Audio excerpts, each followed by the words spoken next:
नमस्कार। मैं राजा भारत की आत्मा हूं। मुझसे ही आपके देश का नाम पड़ा भारत। मैंने इतिहास की बहुत सारी घटनाएं अपने अंतःकरण में समाये रखी हैं। ये आपको अपने गौरवशाली इतिहास और तुम्हारे शूरवीरों के साहसिक कार्यों से अवगत कराएंगी। आज मैं आपको कहानी सुनाता हूं एक अनोखे वीर पुत्र की, जिसका नाम था छत्रपति शिवाजी महाराज। सन 1627 ईस्वी पूरे भारत पर मुगल साम्राज्य का आधिपत्य था। उत्तर में शाहजहां तो बीजापुर में सुल्तान मोहम्मद आदिल शाह और गोलकोंडा में सुल्तान अब्दुल्ला कुतुब शाह। डेक्कन के सुल्तान सेना के लिए हमेशा मुस्लिम अफसरों को ही प्राथमिकता देते थे। बंदरगाहों पर पुर्तगालियों का कब्जा था और थल मार्ग पर मुगलों का अधिकार। इसलिए उत्तरी अफ्रीका और मध्य एशिया से मुसलमान अधिकारियों को ला पाना मुमकिन नहीं था और डेक्कन के सुल्तानों को हिंदू अधिकारी नियुक्त करने पड़ते थे। आदिल शाह की सेना में एक मराठा सेनाध्यक्ष था, शाहजी भोसले। शाहजी सेना में उच्च पद पर आसीन था। सन 1630 में महाराष्ट्र में जुन्नर के समीप शिवनेरी के किले में उनके और जीजाबाई के यहां एक पुत्र का जन्म हुआ। स्थानीय देवी शिवाय के नाम पर पुत्र का नामकरण हुआ, जो आगे चलकर छत्रपति शिवाजी महाराज के नाम से विश्व विख्यात हुए। शिवाजी के पिता काफी समय घर से दूर रहे थे, इसलिए बचपन में उनकी देखरेख माता जीजाबाई और गुरु दादोजी कोंडेव ने की। दादोजी ने उन्हें युद्ध कौशल और नीति शास्त्र सिखाया, तो जीजा माता ने हिंदू धार्मिक कथाएं। जब दादोजी का सन 1647 में निधन हुआ, तब उनका ये मानना था कि शिवाजी अपने पिता की ही तरह आदिल शाह की सेना में उच्च पद पर आसीन होंगे, लेकिन विधि को कुछ और ही मंजूर था। सन 1646 के समय भारत में किसी हिंदू शासक का अपना स्वतंत्र राज्य स्थापित कर पाने के लिए इन तीन परिस्थितियों का पूरा होना जरूरी था। एक, कि वो शक्तिशाली साम्राज्यों के केंद्र से दूर हों, जमीन खेती के लिए अनुपयोगी हो और जंगलों से घिरा हुआ हो, ताकि छापामार युद्ध या गुरिल्ला वॉरफेयर करा जा सके। ये परिस्थितियां 1646 में शिवाजी के लिए अनुकूल बनी, जब उन्होंने स्थानीय किसानों मावली के समर्थन से अपनी सेना का निर्माण किया। शिवाजी को भली भांति याद था कि किसी भी साम्राज्य को स्थापित करने के लिए किलों की क्या महत्व है। इसलिए सिर्फ 15 साल की उम्र में ही उन्होंने आदिल शाही अधिकारियों को रिश्वत देकर तोड़ना, चाकन एवं कोंडना किलों को अपने अधिकार में कर लिया। इसके बाद उन्होंने आबाजी सोमदेव की मदद से थाना, कल्याण और भिवंडी के किलों को मुल्ला अहमद से छीनकर अपने अधिकार में कर लिया। इन घटनाओं से आदिल शाही साम्राज्य में हड़कंप मच गया। शिवाजी को रोकने के लिए उनके पिता को गिरफ्तार कर लिया गया। इसलिए शिवाजी ने अगले 7 बरस तक आदिल शाह पर सीधा आक्रमण नहीं किया। शिवाजी ने यह समय अपनी सेना को बढ़ाने और प्रभावशाली देशमुखों को अपनी ओर करने में लगाया। धीरे धीरे उन्होंने एक विशाल सेना खड़ी कर ली, जिसके घुड़सवार नेताजी पलकर ने संभाल रखी थी और पैदल सेना यशाजी कनक ने। अब तक शिवाजी के पास 40 किले भी आ चुके थे। शिवाजी के बढ़ते प्रभाव को रोकने के लिए सन 1659 में बीजापुर की बड़ी साहिबा ने अफजल खान को 10,000 सिपाहियों के साथ शिवाजी पर आक्रमण करने का हुक्म दिया। अफजल खान अपनी क्रूरता और ताकत के लिए जाना जाता था। उसने शिवाजी को खुले युद्ध करने के लिए उकसाने के लक्ष्य से बहुत सारे मंदिरों को तोड़ डाला और कई बेगुनाह नागरिकों का कत्ल कर डाला। लेकिन शिवाजी ने चतुराई और रण कौशल का परिचय देते हुए छापामार पद्धति से युद्ध चालू रखा।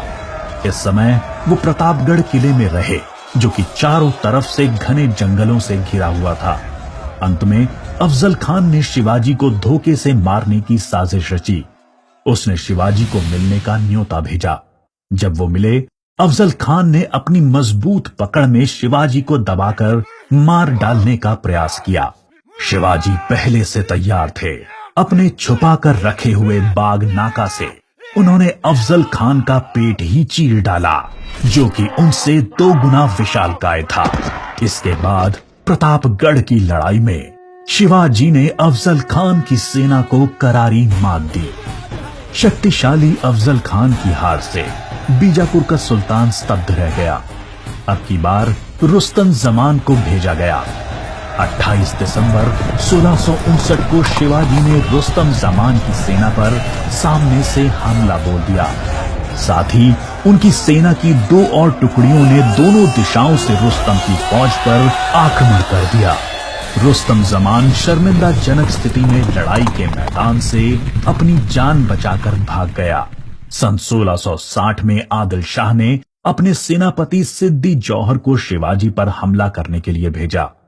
शिवाजी पन्हाला किले में थे और सिद्दी जौहर की सेना ने किले को चारों ओर से घेर लिया।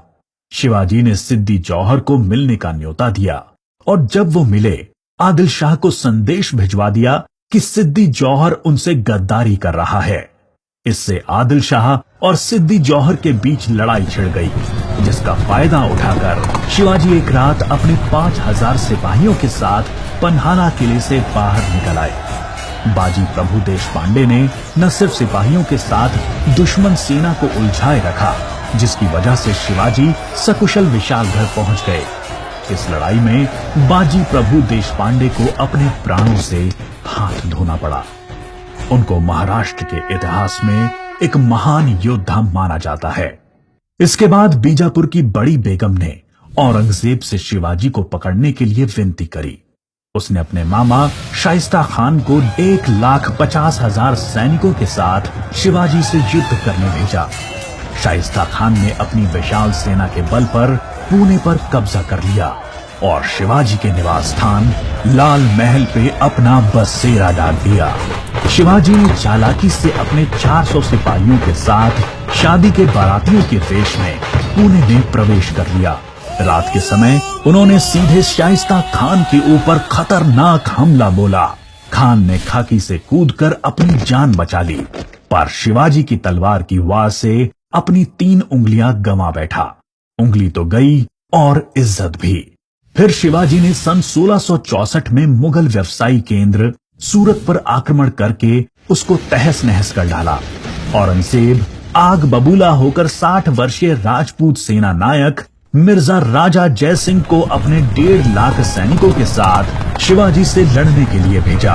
इस युद्ध में शिवाजी की हार हुई और उन्हें अपने 23 किले और 4 लाख की मुद्रा हर्जाने के रूप में देनी पड़ी।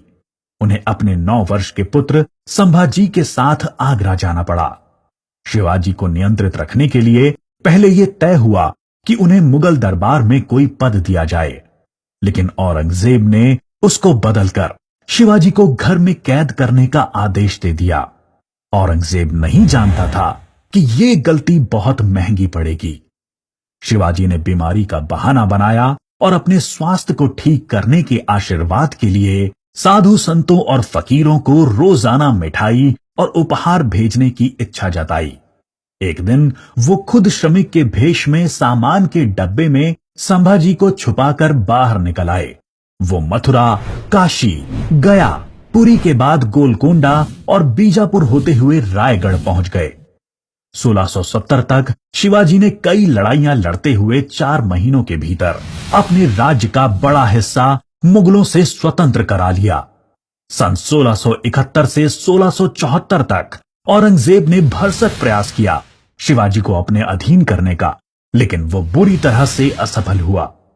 उसने अपने उत्तम योद्धाओं जैसे दाऊद खान और मोहब्बत खान को शिवाजी से लड़ने भेजा, लेकिन सबको मुंह की खानी पड़ी।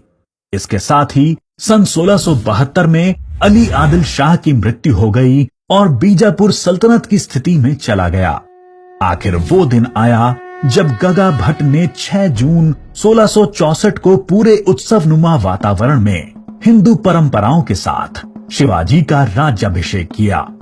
वो मराठा के राजा बने और कई सदियों के अंतराल के बाद हिंदू रीतियों, तिलक, जनेऊ और वेदों के उच्चारण के बीच किसी राजा का राज्याभिषेक संपन्न हुआ। शिवाजी की महानता सिर्फ उनकी बहादुरी और युद्ध कौशल में ही नहीं थी, वो एक योग्य प्रशासक भी थे। उन्होंने धर्म के आधार पर कभी किसी के साथ पक्षपात नहीं किया। उनके कई अधिकारी, यहाँ तक कि उनके व्यक्तिगत अंगरक्षकों में कुछ मुसलमान भी थे। उन्होंने कभी किसी भी नारी का निरादर नहीं किया, यहाँ तक कि युद्ध में हारे हुए दुश्मनों की स्त्रियों को भी सम्मान सहित वापस भेज देते थे। गुरिल्ला युद्ध, किलों का उपयोग और नवसेना का निर्माण भारत में पहली बार शिवाजी ने ही करा। उन्होंने 4 किलों तथा 2000 सैनिकों से शुरुआत की थी और उनकी मृत्यु के समय तक ये गिनती 300 किलो एवं 1 लाख सैनिकों की हो गई थी। मार्च 1680 में शिवाजी का स्वास्थ्य खराब हो गया। तेज बुखार और पेचिस के चलते 5 अप्रैल 1680 को 52 साल की छोटी सी उम्र में इनका स्वर्गवास हो गया। औरंगजेब ने सोचा कि शिवाजी की मृत्यु के बाद मराठा राज्य खत्म हो जाएगा, लेकिन ऐसा हुआ नहीं। पहले उनके पुत्र संभाजी ने और उसके बाद छत्रपति राजा राम ने मराठा शासन की बागडोर संभाली। औरंगजेब को करीब 25 सालों तक मराठाओं के साथ युद्ध लड़ना पड़ा, जिसकी वजह से वो अपनी मृत्यु के समय तक पूरी तरह से बर्बाद हो चुका था। शिवाजी ने जो मराठा राज्य की नींव रखी, वो आगे चलकर कर्नाटक से लेकर अटॉक पाकिस्तान तक फैल गई। शिवाजी जैसे मनुष्य कभी मरते नहीं, लेकिन लोगों के हृदय में अपने महान कार्यों, साहस और बलिदानों की वजह से हमेशा अमर रहते हैं।